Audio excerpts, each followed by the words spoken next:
153. Encuentra el alma, en el mundo de los espíritus, a aquellos parientes y amigos que la precedieron. No solamente los encuentra a ellos, sino también a muchos otros a los que conoció en existencias anteriores. Generalmente, aquellos que más la aman van a recibirla a su llegada al mundo de los espíritus, y la ayudan a desprenderse de los lazos terrenales. No obstante, la privación de ver a las almas más queridas es, en ciertas ocasiones, un castigo para los culpables. 154. ¿Cuál es, en la otra vida, el estado intelectual y moral del alma de un niño que ha muerto a tierna edad? Sus facultades se conservan en estado de infancia, como durante la vida. El desarrollo incompleto de los órganos del niño no permitía que el espíritu se manifestara completamente. Desprendido de esa envoltura, sus facultades son las mismas que tenía antes de encarnar. Dado que el espíritu solo ha pasado unos pocos instantes en la vida, sus facultades no han podido modificarse. Observación. Así pues, en las comunicaciones espíritas el espíritu de un niño puede hablar como el de un adulto, porque es posible que se trate de un espíritu muy adelantado. Si en algunas ocasiones adopta el lenguaje infantil, lo hace para no privar a la madre del encanto que está ligado al afecto de un ser frágil y delicado, envuelto con los encantos de la inocencia. Véase Revista Espírita, enero de 1858, Madre, estoy aquí. Dado que la misma pregunta se puede formular acerca del estado intelectual del alma de los cretinos, los idiotas y los locos después de la muerte, su solución se encuentra en la explicación precedente. 155. ¿Qué diferencia existe, después de la muerte, entre el alma del sabio y la del ignorante, entre la del salvaje y la del hombre civilizado? Más o menos la misma diferencia que existía entre ellas durante la vida, porque la entrada en el mundo de los espíritus no confiere al alma los conocimientos de que carecía en la tierra. 156. ¿Progresan las almas intelectual y moralmente después de la muerte? Progresan más o menos, según su voluntad, y algunas adelantan mucho. No obstante, necesitan poner en práctica durante la vida corporal aquello que conquistaron en ciencia y en moralidad. Las que se quedaron estacionadas vuelven a comenzar una existencia análoga a la que dejaron, las que han progresado se hacen merecedoras de una encarnación de orden más elevado. Dado que el progreso es proporcional a la voluntad del espíritu, hay almas que conservan durante largo tiempo los gustos y las inclinaciones que tenían durante la vida, y persisten en las mismas ideas. Véase Revista Espírita, marzo de 1858, La Reina de Aud, idem, mayo de 1858, El Espíritu y los Herederos, idem, julio de 1858, El Tambor del Beresina, idem, diciembre de 1859, Un ex carretero, idem, octubre de 1860, Progreso de los Espíritus, idem, abril de 1861, Progreso de un espíritu perverso, punto. 157. ¿La suerte del hombre en la vida futura queda irrevocablemente fijada después de la muerte? La fijación irrevocable de la suerte del hombre después de la muerte sería la negación absoluta de la justicia y la bondad de Dios, porque muchos de ellos no han podido esclarecerse suficientemente, sin mencionar a los idiotas, los cretinos, los salvajes, así como la elevada cantidad de niños que mueren sin haber vislumbrado la vida. Incluso entre las personas ilustradas hay muchas que se consideran suficientemente perfectas para no hacer nada más. Al permitir que el hombre haga mañana lo que no puede hacer hoy, ¿no da Dios una prueba manifiesta de su bondad?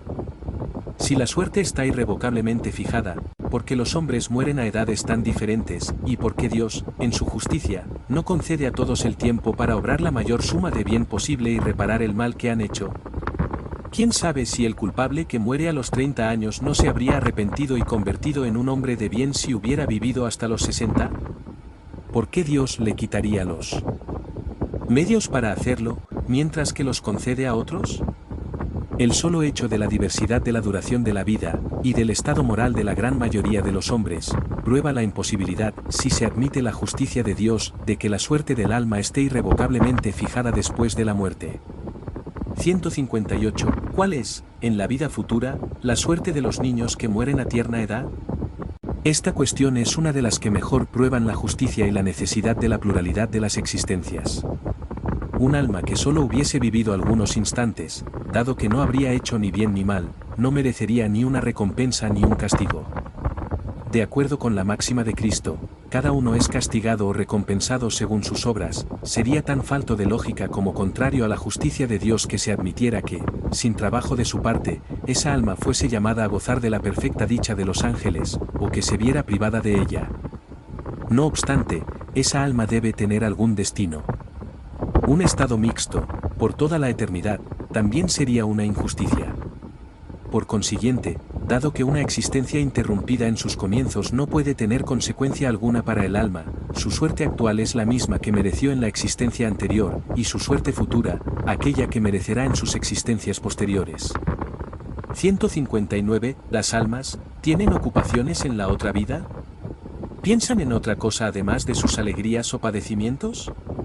Si las almas no se ocuparan más que de sí mismas durante la eternidad, eso sería egoísmo, y Dios, que condena el egoísmo, no podría aprobar en la vida espiritual lo que castiga en la vida corporal. Las almas o espíritus tienen ocupaciones en relación con su grado de adelanto, al mismo tiempo que procuran instruirse y mejorar. Véase el Libro de los Espíritus, párrafo 558, Ocupaciones y misiones de los espíritus, punto. 160. ¿En qué consisten los padecimientos del alma después de la muerte? ¿Las almas culpables son torturadas en llamas materiales? En la actualidad la Iglesia reconoce perfectamente que el fuego del infierno es un fuego moral y no material, pero no define la naturaleza de los padecimientos. Las comunicaciones espíritas nos permiten conocerlos, y por medio de ellas podemos apreciarlos y convencernos de que, pese a que no son la consecuencia de un fuego material, que en efecto no podría quemar almas inmateriales, no por esto dejan de ser menos terribles en ciertos casos. Esas penas no son uniformes, varían al infinito, según la naturaleza y el grado de las faltas cometidas, y casi siempre esas mismas faltas son el instrumento de su castigo. Así, ciertos asesinos son obligados a permanecer en el lugar del crimen y a contemplar a sus víctimas sin cesar. El hombre de gustos sensuales y materiales conserva esos mismos gustos, pero la imposibilidad de satisfacerlos materialmente constituye una tortura para él. Ciertos avaros creen que sufren el frío y las privaciones que soportaron durante la vida por avaricia, otros ven el oro y sufren porque no pueden tocarlo, otros se quedan junto a los tesoros que enterraron, en trances perpetuos, por el temor de que alguien los robe. En suma, no hay un defecto, una imperfección moral, una mala acción que no tenga su contrapartida y sus consecuencias naturales en el mundo de los espíritus. Y para eso no hay necesidad de un lugar determinado y circunscrito.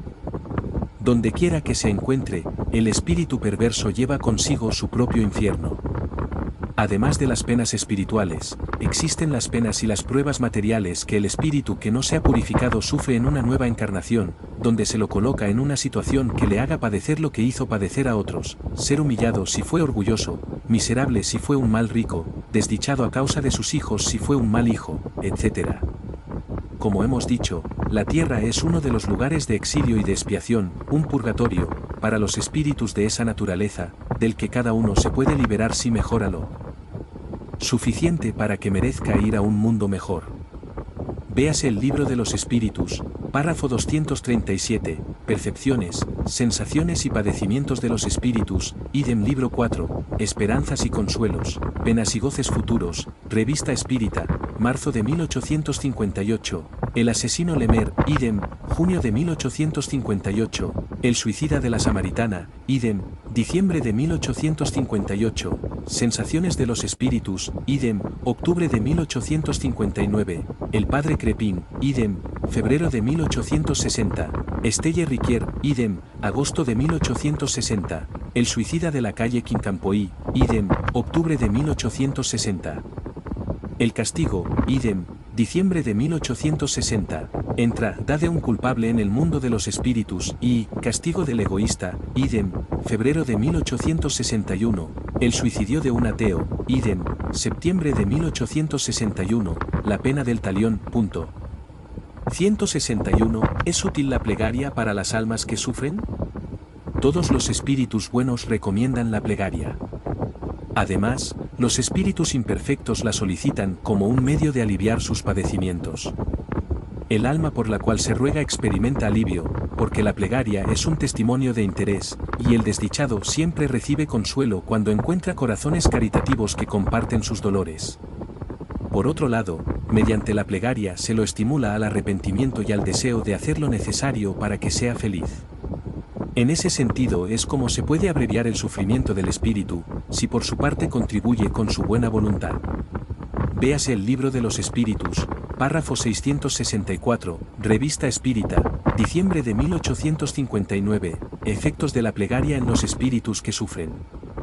162. ¿En qué consisten los goces de las almas felices? ¿Pasan la eternidad en contemplación? La justicia exige que la recompensa sea proporcional al mérito, así como el castigo es proporcional a la gravedad de la falta. Así pues, hay infinitos grados en los goces del alma, desde el instante en que ingresa en el camino del bien hasta que alcanza la perfección. La felicidad de los espíritus buenos consiste en que conozcan todas las cosas, en no sentir odio, ni celos, ni envidia, ni ambición, ni ninguna de las pasiones que ocasionan la desgracia de los hombres.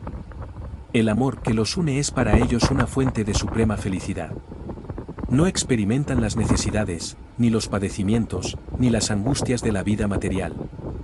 Un estado de contemplación perpetua sería una felicidad tonta y monótona, sería la felicidad del egoísta, porque su existencia consistiría en una inutilidad sin fin.